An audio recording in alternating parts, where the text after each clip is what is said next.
दोस्तों आप देख रहे हैं अपराजिता का पेड़ या बेल के रूप में होता है। इसमें नीले या सफ़ेद दो प्रकार के फूल खिलते हैं।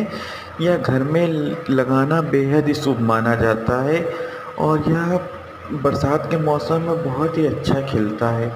और यह भगवान विष्णु का प्यारा होने की वजह से इसको विष्णुकांता के नाम से भी जानते हैं। आप इसको घर पे ज़रूर लगाइए। यह सकारात्मक ऊर्जा के लिए बहुत ही अच्छा माना जाता है।